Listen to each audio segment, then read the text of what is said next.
My chosen activity that I will be analyzing today is the upward movement of an overhead press, and specifically as it occurs in the right extremity. To begin, we will look at the position of the various joints of the body that are involved in the activity, starting with those that are most proximal to those that are most distal. First, taking a look at the shoulder girdle as it exists at the start of the activity. As you can see here, it is in the anatomical position. Next, we have the shoulder joint, which we can see in the flexed position, not excessively so, but enough to bring the weight in front of the body and support it. Following the shoulder joint, we have the elbow joint, which can be seen in the flexed position here as well. The forearm is in the mid position in this example, and the wrist is almost completely extended in this example to provide a flat surface to support the object. Next, looking at the same joints but in the ending positions of the activity, we have the shoulder girdle, which should remain in the anatomical position. The shoulder girdle's purpose in this activity is really to provide stability to the shoulder joint, and too much movement could actually increase the risk of injury. So, to provide maximum stability, the shoulder girdle should ideally remain stationary.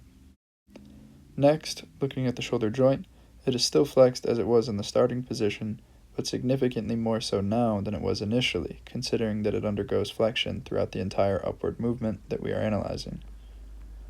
Following the shoulder joint is the elbow, which should be extended or very slightly flexed in comparison to its starting position, considering that the elbow undergoes extension simultaneously as the shoulder undergoes flexion. The degree of extension in the ending position can also depend on the height that the object is raised to. The forearm remains in mid position as it is primarily serving to assist with balancing the object and supporting the wrist joint. Finally, looking at the wrist, it also remains in the same, almost completely extended position as its purpose remains to provide a flat surface to support the object. Next, looking a little bit closer and in more detail, I want to discuss the actual motions occurring at each joint, discuss the types of muscle contractions, and the muscles responsible for the movements. Looking at the shoulder girdle first, there is little to no movement visibly occurring here, but there are still muscles contracting to help perform the activity. Given the lack of movement, the contraction type occurring here is isometric, as it is neither moving with or against the force here.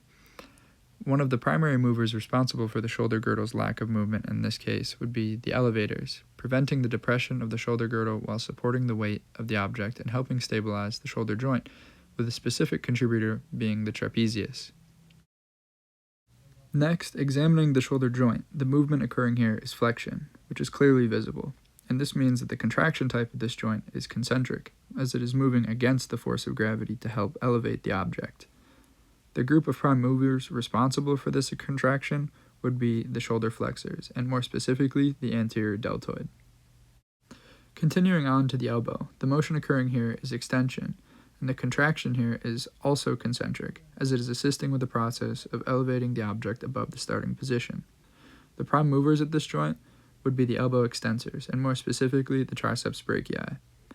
It is worth noting that in this activity, elbow extension may vary depending on the ending position and how high the object is raised, in some cases resulting in the elbow being completely extended, but in this case, there was still slight flexion in the elbow. Moving on to the forearm, similar to the shoulder girdle, there is no motion visibly occurring here, but there's still isometric muscle contraction occurring to help stabilize the object and the wrist joint to prevent injury.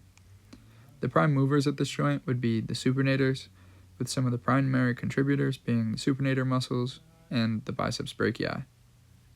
Finally, examining the wrist, there is no movement actively occurring during the activity itself, but prior to or while assuming the starting position, the wrist is extended to provide a wider, more stable surface for the object being elevated.